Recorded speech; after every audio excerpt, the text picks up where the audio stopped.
अस्सलाम वालेकुम ख़वातीन और हज़रात, वक्त होता है आज के एस्बहाल का। मैं हूं जिसका मेज़बान जुनैद सलीम और इस नशिस्त में मेरे साथ होते हैं अजीज़ जहां अजीज़ी, अस्सलाम वालेकुम नायरीन, और मेरे बहुत ज्यादा मुअज़्ज़ज़ मेहमान। अस्सलाम वालेकुम। यार जुनैद, आजकल क्रिकेट का दौरा है और तुमने कल जो गुफ्तगू की थी कि क्रिकेट को अब बेहतर करने के लिए अपनी स्कूलिंग वाली क्रिकेट जो है और कॉलेज क्रिकेटर उसको रिवाइव करना पड़ेगा और साथ वो क्या अपना दूसरी बाहर वाली टीमों को इधर आके खिलाना पड़ेगा, उनको दावत देनी पड़ेगी। तो मगर रौला तो वो पिच का पड़ा हुआ है।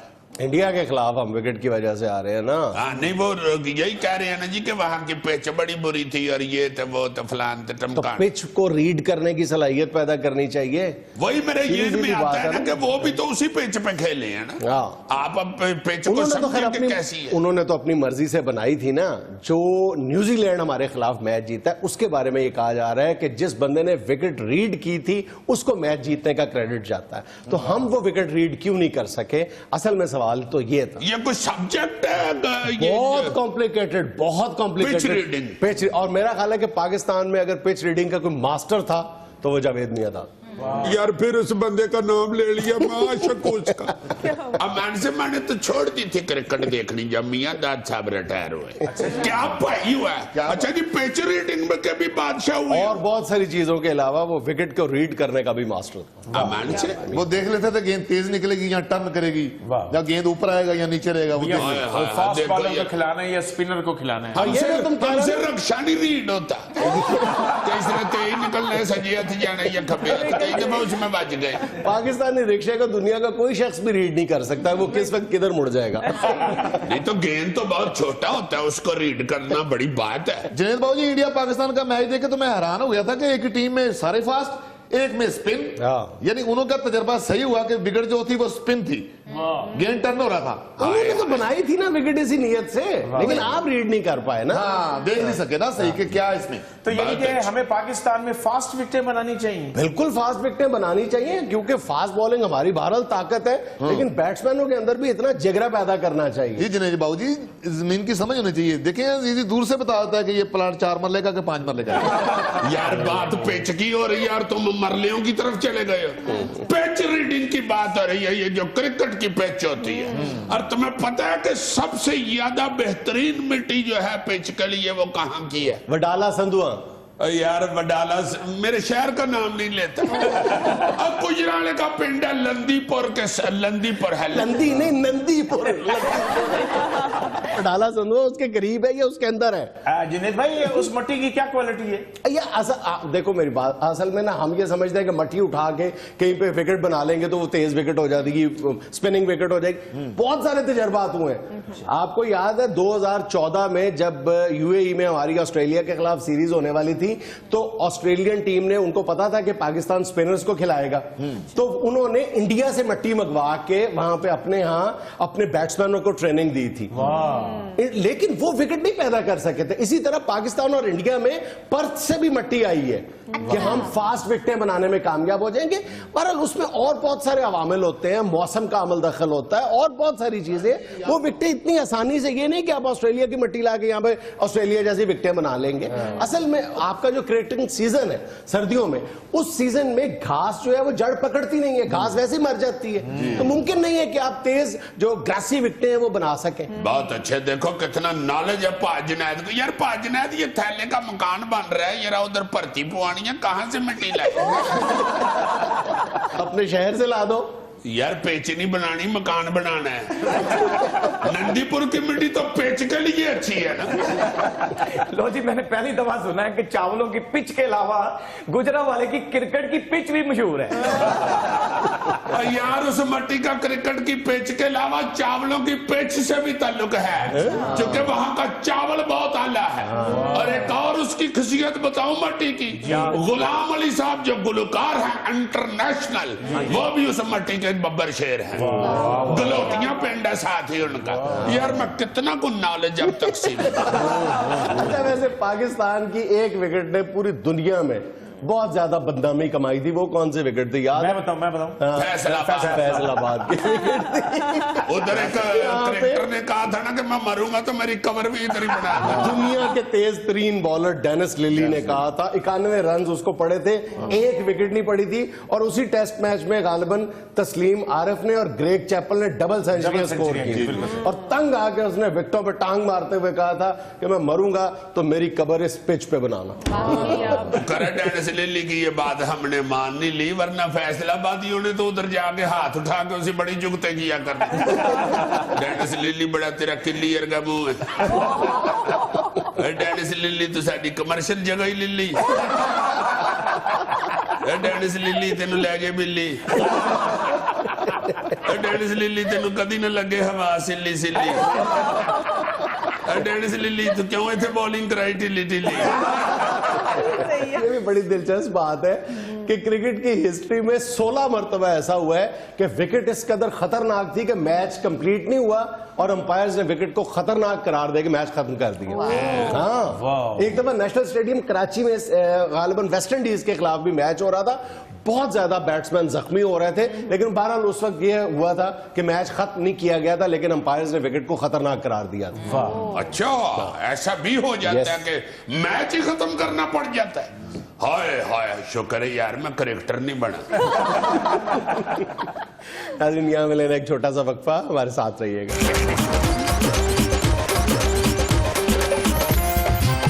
यार जुनैद, ये खबरों का सिलसिला शुरू होने लगा है तो मुझे याद आ गया, खबरों के अंदर देख देख के ना अपने प्यारे शहर कराची के अंदर जो कचरा फैला हुआ और जो अजाब बना हुआ है, बहुत बड़ा इशू है वहां का। बहुत दुख होता है यार। पाकिस्तान का सबसे बड़ा शहर है और हर बंदा जो है वो अपना मुंह मत्था तो कम से कम साफ करना चाहता है। हम अपने मुल्क का ये मुंह मत्था क्यों नहीं साफ रखते? कम से कम कराची में तो कोई ऐसी एडमिनिस्ट्रेशन बन जानी चाहिए अब कूड़े के हवाले से कि यार कूड़ा ही कूड़ा फैला हुआ है हर तरफ। तुम ही कुछ हिम्मत करो यार। और यार बड़ी दफा सोचता हूँ कि कराची शिफ्ट हो जाऊं, फिर सोचता हूँ कि पीछे से लाहौर गंदा हो जाएगा। अच्छा जी, ये लाहौर की जिम्मेदारी आपने उठाई हुई है? बहुत अच्छे, तुम लोग तो मेरे महल्लेदार हो। मैं अपनी गली में एक सेकंड के लिए गंद नहीं पड़ने देता। पकड़ पकड़ के वहां पे जो ट्रक वाले आते हैं उनको कहते हैं उठाओ सारा कूड़ा। एक सेकंड के लिए एहसास जिम्मेदारी। और यार तुम शहर की और गली की बात कर रहे हो, और घर से ये 2 दिन के लिए चला जाए तो सफाई नहीं होती। सॉरी, मेरी हंसी निकल गई। यार क्या बात कर रहे हो? तुम्हारी परजाई की जिम्मेदारी है घर को संभालना। मैंने तो अपने घर में कभी वाइपर या ये झाड़ू झाड़ू देखा तक नहीं। मैं कसम उठवा ला मुझसे, परजाई तुम्हारी पीछे से ही मार के निकल जाती। मैं तो बाद में शीशे में ही देखता हूँ निशान, उससे ही अंदाजा लगाता हूँ कि वाइपर बना हुआ कमर पे या झाड़ू बना हुआ। आपने तो फिर शनाख्ती कार्ड में भी लिखवाया होगा कमर पे झाड़ू का निशान। वो निशान को मुस्तकिल होता है, कभी खाया हो तुमने तो तुम्हें पता हो, वो थोड़ी देर बाद ठीक हो जाता है। पूछो पाजी। मैं पहले कहने लगा था मुझसे पूछ लो। तो मालूमात हो बंदे के पास, वो बांटनी चाहिए, ये बुरी बात नहीं होती। खबर क्या आज की? हाँ जी, वजीर कानून राना सनाउल्लाह का कहना है कि बीवी पर तशद्दुद के मामले में बीवी पर तशद्दुद हमारी कोई भैया ईमान से कोई बंदा नहीं आके पूछता कि पाजना है, असल बात तुम बता। बीवी पर तशद्दुद किसने कर, हम तो पर तशद्दुद के मामले में करें। क्या कहते हैं राणा साहब? कहते हैं बीवी पर तशद्दुद के मामले में शौहर की पहली जमानत घर का बुजुर्ग देगा, कानून दूसरी गलती पर हरकत में आएगा। राणा साहब भी ईमान से मैया या बयानात जारी कर। वेरी सीरियस नोट, मुझे ये बताओ कि अगर किसी घर में बहू की पिटाई होती है तो सास या ससुर उस बेचारी बहू का साथ देंगे?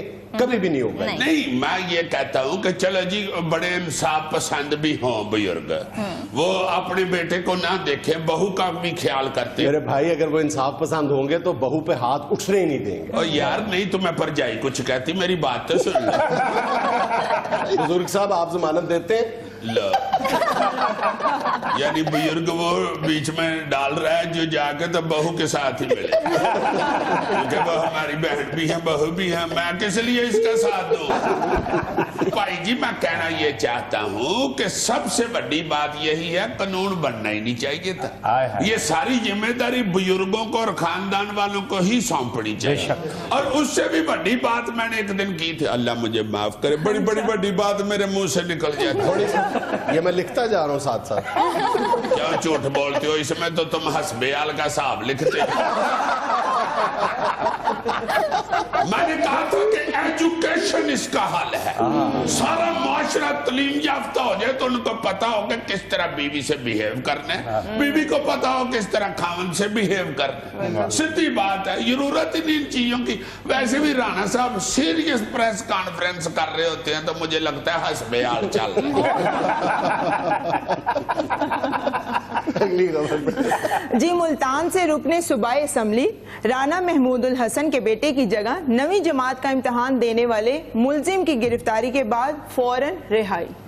क्या जी ये हो रहा है मुल्क के अंदर, तो एजुकेशन जिसका मैं रोना रोता हूँ वो कि मैं फैले। बिल्कुल सही है। वो असेंबली के रुकन है, उन्होंने अपने बेटे की जगह पे कोई और मुंडा बिठा के तो इम्तिहान दवा दिया। वो इलेक्शन जीते हैं सूबाई असेंबली का, लाखों लोगों ने उनको वोट दिए हैं, तो उनका बेटा आम लोगों के साथ बैठ के इम्तिहान दे यार खुदा के वास्ते बेटे को तो खुद इम्तिहान देने दे। अपना चलो कोई सनद सुनद की जरूरत पड़े तो बंदा बिठा के इम्तिहान दवा ले, हम नहीं इतराज करेंगे। अगर बुजुर्ग ही अपने बच्चों को इस तरह फ्रॉड करना सिखाएंगे तो फिर किस तरह कौम दुरुस्त होगी। मेहनत करें बच्चे। मैंने सारी सारी रात जाके 9वीं क्लास का इम्तिहान दिया था। अच्छा।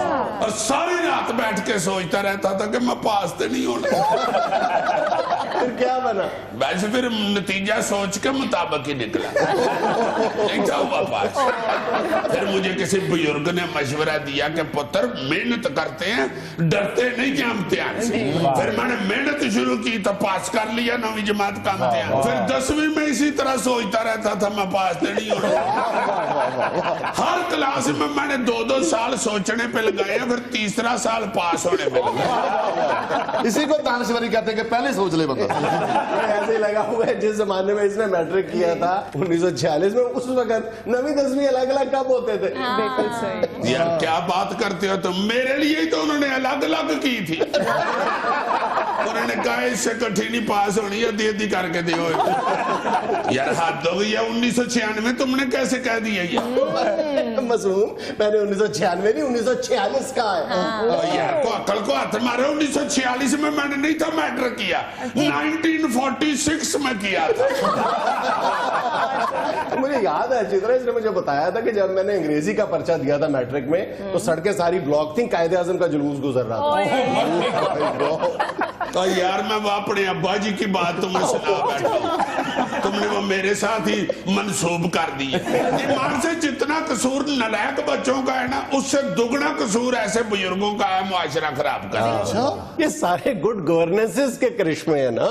एक करिश्मा आज के अखबारों में नहीं तुमने देखा कि खादमे आला साहब बगैर इत्तला दिए अचानक एक स्कूल और एक हॉस्पिटल का दौरा करने पहुंच गए, और हॉस्पिटल में दवाइयां नहीं थी और स्कूल में कंप्यूटर को कपड़ों में लपेट के रखा हुआ था। दौरा अचानक जो था, हाँ बहुत ही अचानक था, लेकिन जो अखबारों में शायाशुदा तस्वीरें हैं उनमें जो डीसीओ साहब की मौजूदगी है वो भी इस दौरे की अचानकियत साबित करती है ना। कैसा अचानक और बगैर बताए दौरा है कि मीडिया भी बगैर बताए अचानक वहां पहुंच जाता है। यकीन करो कि अगर ये अचानक दौरे भी जारी रहे ना तो सारे स्कूल्स और सारे हॉस्पिटल्स में से यही हालत बरामद होगी। बुजुर्ग सियासतदान जावेद हाशमी ने कहा है कि मुशर्रफ जब भी वापस आए उनके खिलाफ इलेक्शन लड़ूंगा। चलो, ये तो एक तरह से जावेद हाशमी साहब की तरफ से ऐलान रिटायरमेंट है ना। हाशमी साहब ना ही समझिए।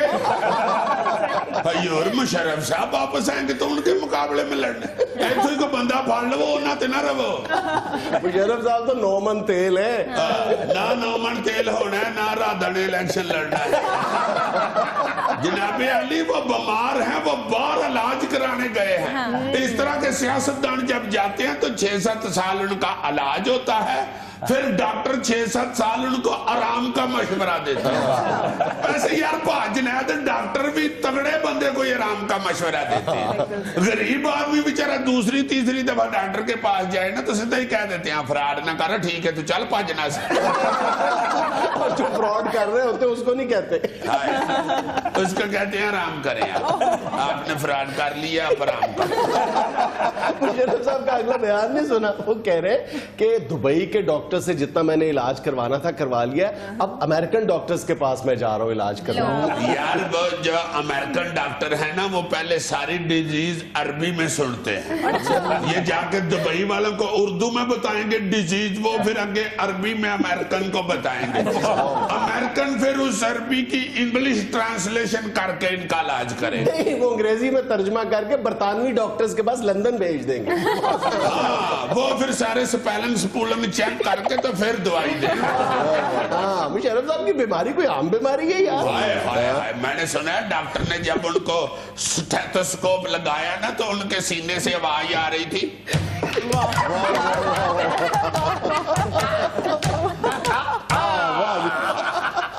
साथ अहमद अली खान साहब की आवाज भी निकली। अजीजी वैसे तुम मेहंदी के फंक्शन पकड़ सकते हो।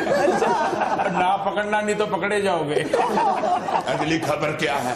मुस्तफा कमाल का बयान है कि अल्ताफ हुसैन ने जनरल जहीर से बात करने के लिए मिडिल मैन को भारी रकम दी। बहुत अच्छे मुस्तफा कमाल साहब, ठीक है जनाब, दी होगी रकम, ये भी गल आपकी ठीक है, पिछली भी सारी बातें ठीक है। 3 हफ्ते हो गए आपको आए हुए, दूसरों की बातें ही सुनाते जाते हैं, हमें को अपनी बात भी करें। असल बात अमान से सियासतदान काट और माई फफे कुटनी ज्यादा लगनी शुरू हो गई। और बयानात मुस्तफा कमाल साहब सबके खिलाफ इस तरह दे रहे हैं जैसे पिछले 25 साल से कराची की बड़ी जामिया मस्जिद में तराबियां यही पढ़ा रहे हैं। जनाब शिकायतें लगानी छोड़े और उन कमालात की बात करें जो आप दिखाना चाहते हैं मुस्तफा कमाल साहब। उस बहू वाला पार्ट ना करें जो तलाक लेने के बाद ससुराल का सारा कच्चा चट्टा खोल देते हैं। अरे तलाक लेने से पहले ससुराल के साथ मिलकर बिजनेस कर रही होती है, सौरे को खुद कह रही होती है अबू जी ईंटें पीस के डाली मिर्चों में, मेरी SHO के साथ बात हो गई। यहाँ में लेना एक छोटा सा वक्फा, हमारे साथ रहिएगा। अच्छा भाईजान, आपको अय्याम माजी में या याद माजी में ले जाने के लिए तुम्हें बहुत एक क्यूट सी वीडियो दिखाऊं? दिखाओ जरा। ये दो। हाय हाय, बहुत अच्छे। वो पहले चेक करता है कि मुझे कोई देख नहीं रहा तो चलो ठीक है, फिर उठ जाता हूँ। जब वो देखता है कि मुझे कोई देख रहा है तो फिर एकदम बेचारा रोज जाता है। जुनेद भाई, वीडियो दिखा के आप मुझे 40 साल पीछे ले गए और अजीजी साहब को 66 साल। शो में मैंने सारे नन्हे मुन्ने ही कास्ट कर दिए, नर्सरी के बच्चे, बजाय ये सोचने के कि ये रूठना कैसा खूबसूरत मशगला होता था, मेरी तरफ को हो गए सारे। याद है तुम्हें रूठने का इतना मजा आता था उस वक्त जब माँ लाड करके मनाया। मैं अगले रोज कहीं पढ़ रहा था कि जिन बच्चों की माएँ नहीं होती उनको दस्तरखानों पे बैठ के रूठना नहीं चाहिए, उनको मनाने वाला कोई नहीं होता। और बड़े अजीब अजीब तरीकों से हम रूठते थे, वजूहात बड़ी हास्य वाली होती थी। मुझे बड़ी अच्छी तरह याद है कि गुब्बारे अगर खरीद लिए ना गुब्बारे वाले बंदे से, 2-3 भाइयों ने खरीद लिए, आपस में कंपटीशन में हम बहुत रुस्सा करते थे। मतलब उसके पास अगर सुर्ख रंग का गुब्बारा है तो मेरे पास नीले रंग का तो मुझे सुर्ख रंग का एवं ही अच्छा लगना शुरू हो गया। मैं उसी वक्त रूठ गया हूँ कि मैंने सुर्ख लेना, मुझे नहीं पता। अच्छा, रूठने और का अगर अगली दफा मेरे पास सुर्ख रंग का है, उसके पास नीले रंग का है, तो मुझे नीले रंग का अच्छा लगना है। रूठने का जो सबसे मुअस्सर इजहार होता था वो यही होता था कि जी खाना नहीं खाना। हाय हाय ये क्या बात है।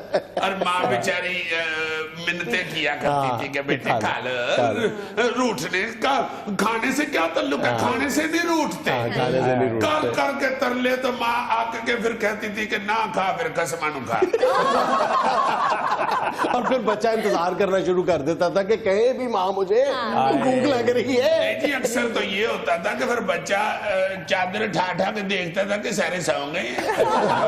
थोड़ा सा सियाना बच्चा जो हो गया होता था ना, फिर वो उठ के फ्रिज में से कुछ ना कुछ निकाल के खा लेता। और वो देर में उसके ये होता था कि किसी को पता नहीं चले। माँ को पता होता था कि बच्चा खाना खा चुका है। हाय। और सबसे अच्छा वो जो मंजर था कि रो भी रहा और रोटी भी खा रहा है। और खाने के ऊपर जो रूठना था ना, वो अक्सर ये होता था कि जी मेरे मतलब की चीज नहीं पकी। कोई ऐसी सब्जी पक गई है जो मुझे अच्छी नहीं लगती, फिर वही पका लिया मैंने, निकाला। फिर ऊपर से टांटे पड़ती थी, खाओ खबरदार, अल्लाह की बनाई हुई चीज है। जब रूठने के बाद बच्चा मान जाया करता था और खाना खा लेता था बादले नखास्ता, खास तौर पे बाप की डांट डपट के बाद खाना पड़ता था, तो दीगर बहन भाई जो होते वो छेड़ा करते थे कि तुम आखिरकार मान गए हो ना, नीचे मुंह करके उसको चिढ़ाया करते थे, खाना खा रहे हो ना। और वो फिर उधर ही रोज जाता था। अच्छा कि और मुझे इसलिए छेड़ा, मैंने निकाला। ये क्या जिक्र है? अच्छा जी, बाकी बच्चे ना कोई चीज मंगवाने के लिए छोटे को आगे करते थे कि तू नाराज हो, तेरी वजह से वो चीज आ जाएगी। अच्छा, फिर कहीं पे जाना है, माँ बाप ने या अम्मी ने जाना है या अम्मी अब्बू दोनों ने जाना है, तो उन्होंने अगर कह दिया ना कि ये दो मेरे साथ जाएंगे, ये नहीं जाएंगे, बस ये लेके जाती है, मैंने लेके जाती। फिर शुरू। अच्छा, एक रूठने का इजहार जाहिर है खाना ना खा के किया जाता था, और एक आपस में गुफ्तो शनीद भी बंद कर दी, मैं नहीं बोलता, ये भी एक रूठने का अंदाज था ना। वो फिर कई दिन भी रहते थे। हाँ, और जो एक रूठ के तो दूसरों के साथ नहीं था ना बोल रहा होता, बाकी सारे बहन भाई इकट्ठे होकर फिर उसे छेड़ते भी थे। यार बात सुनो, फिर वो जो वो हलवा पका है वो फिर हम सारे ही खा लें, किसी और ने तो नहीं ना खाना। उसकी तरफ चोरी साथ देख भी रहे हैं कि कहीं पे वो एकदम फटे कि मैंने क्यों नहीं खाना। जब खाना शुरू हो जाता था और रूठे भाई की तरफ देखकर कहते थे, राजे राजे खा दे, बिलियां बिलियां चाक दिया।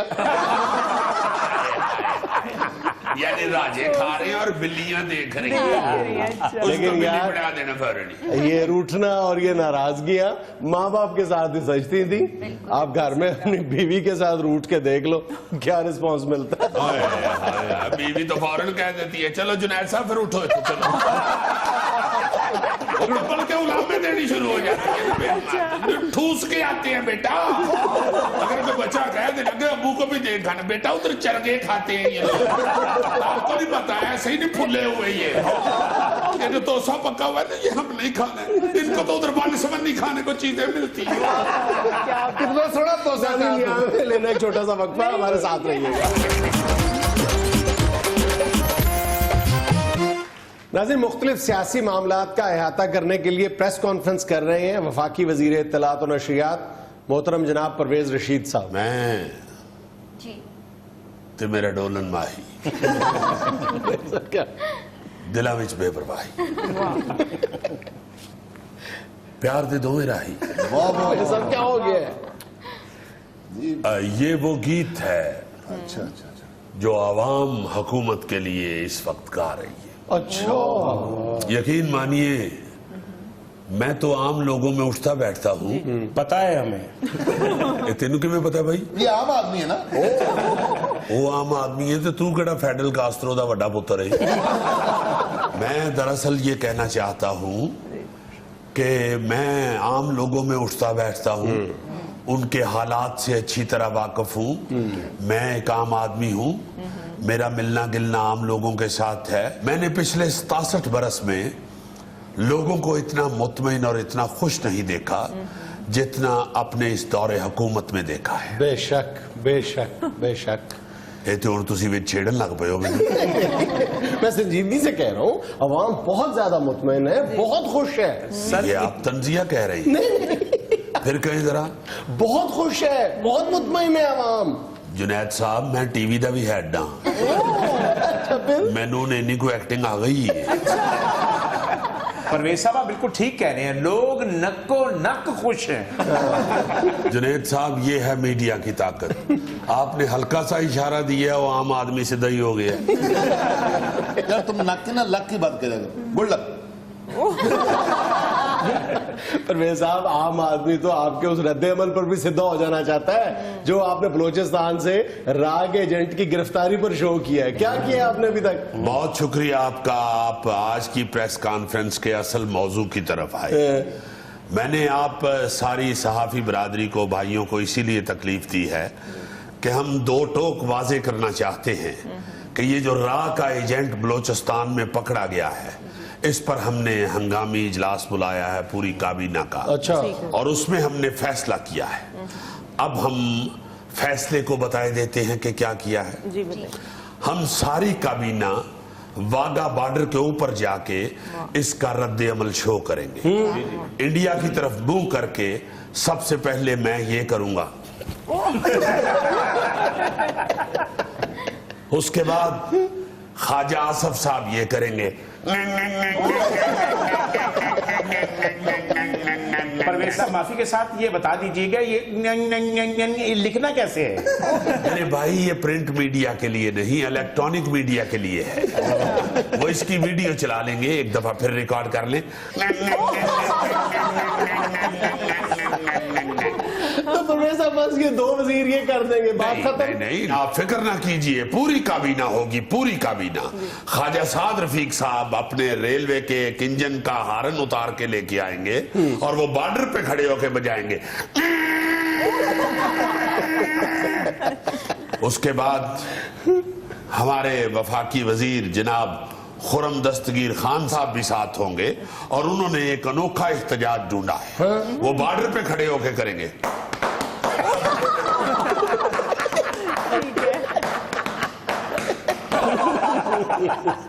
और मैं ये भी वाजे कर देना चाहता हूँ कि ये हमारा एहतजाज उतनी देर तक जारी रहेगा जब तक पूरी आलमी बरादरी हमतन गोश ना हो जाए। बेशक हमारे इस एहतजाज में कंधे उतर जाएं, नाक छिल जाए या पेट सुर्ख हो जाए। परवेज साहब आप क्या समझते हैं कि आपका ये एहतजाज रंग ले आएगा? जी क्यों नहीं, क्यों नहीं, इंशाल्लाह। आप जरा आके इधर देखें, मैंने अभी थोड़ा सा एहतजाज किया है और यहां से रंग सुर्ख हो गया। परवेज साहब आप कर क्या रहे हैं? हिंदुस्तान के साथ ताल्लुकात के हवाले से इतना बड़ा इशू आपके हाथ लगा है, सबूतों के साथ, शाहिद की बुनियाद पे। वो लोग आपका एक कबूतर पकड़ के दुनिया सर पे उठा लेते हैं, बात का बतंगड़ बना देते हैं।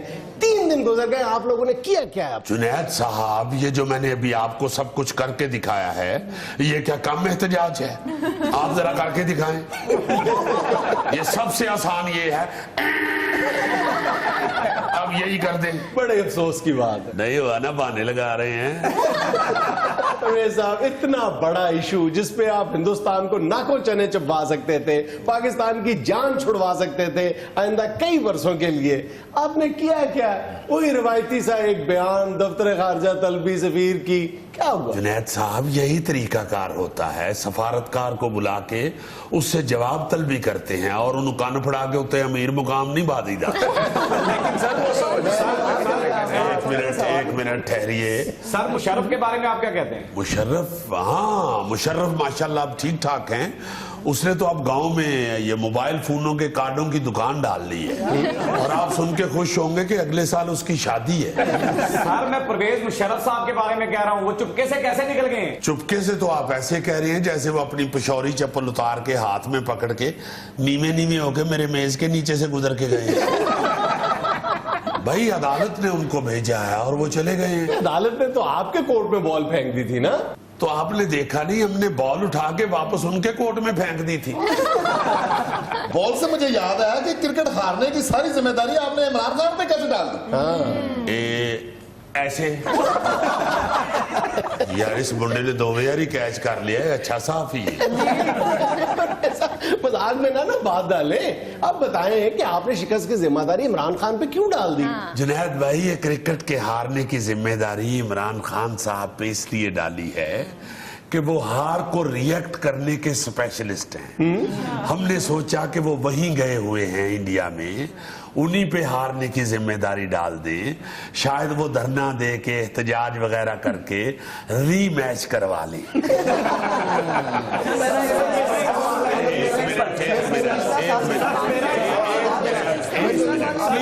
आपका सवाल हो गया, एक मिनट। शरीफ खालिद साहब, आपने जो वो तुंदो तेज तीखा चुभता हुआ सवाल करना था, वो कब करेंगे? प्रेस कॉन्फ्रेंस खत्म हो रही है। तो परवेज साहब, जो आपने पेट्रोल की कीमतें कम की हैं, अवाम खुशी से पागल हुए जा रही है, इस पर आपका क्या रद्द-ए-अमल है? इतना तीखा चुभता हुआ तेज सवाल तो कीता ही इस तरह के ऐसे फड़े गए हैं।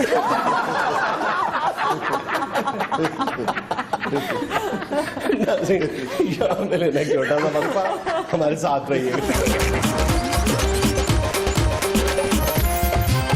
नाज़रीन, आज मिस मैनेजमेंट और मिस्टर मैनेजमेंट के दरमियान वजह तनाज़ा है पानी का ज़िया। एक्सक्यूज मी, ये पानी भी उन मेरे ही पाता है।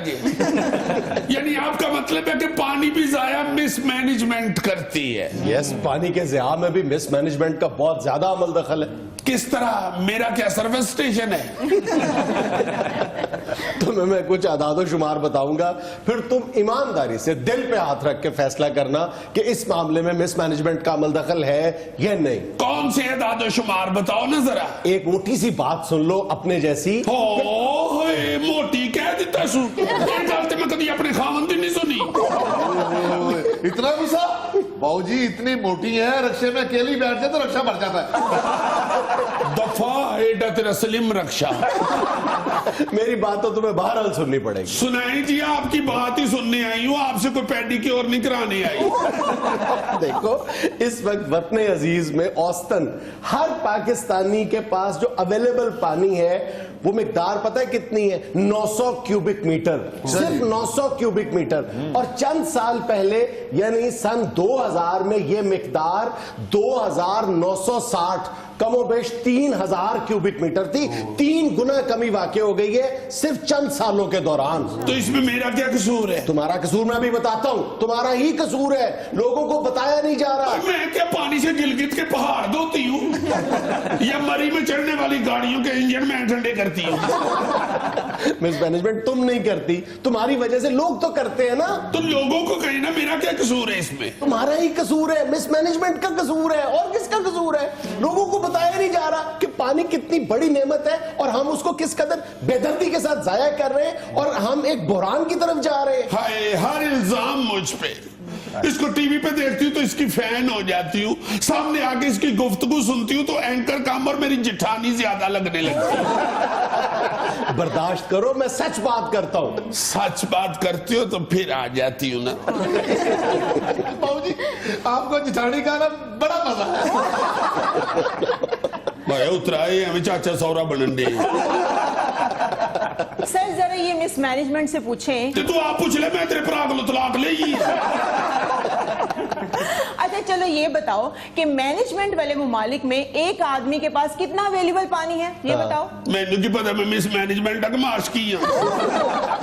मुझे पता है, एक अमरीकी शहरी के पास पीने के लिए अवेलेबल पानी की मिकदार 6000 क्यूबिक मीटर है, जो हमारे पास सिर्फ 900 क्यूबिक मीटर है। 6000 क्यूबिक? हाय, अमरीकी उतरे बच्चे सामने नहीं है, पानी सामने नहीं। और एक ऑस्ट्रेलियन शहरी के पास 5500 क्यूबिक मीटर पानी है। तो उनके पास तो इतनी जगह है पानी संभालने के लिए, हमारे पास तो छोटी छोटी टैंकी हैं। वो तो थले वेखी तो पानी वाली टैंकी लगती नहीं, लगता टोपी वाला बुरखा पा के घुमाई बैठी। चीन जहां पे आबादी की इतनी भरमार है, वहां पे एक बंदे के पास 2200 क्यूबिक मीटर पानी अवेलेबल है आज भी, इतने क्राइसिस के बावजूद। सर चाइनीज होते भी इतने बोतल के ढक्कन में पानी डाल के पी लेते। झुकते ना करो, शर्म करो। तुम्हें पता है हमारे यहाँ पानी खत्म हो रहा है। सादा ही पानी खत्म हो गया, हालांकि भी जमीन रोजे भी रखने। हम लोग हर साल 3 करोड़ एकड़ फुट पानी जाया कर रहे हैं हर साल, और पिछले 40 सालों में जितना हमने पानी जाया किया है, अगर उसकी मालियत का एक रफ सा अंदाजा लगाया जाए तो $750 अरब का पानी जाया किया है पिछले 40 वर्षों में हमने। तो सारी बातें मुझे ही ना करते जाओ। वो बड़ी वजह मिसमैनेजमेंट है। तो आप मर्द हजरात ख्याल करें ना, जो शेव करते हुए नलका खोल लेते हैं और आधा घंटा मुंह छीलते रहती हैं।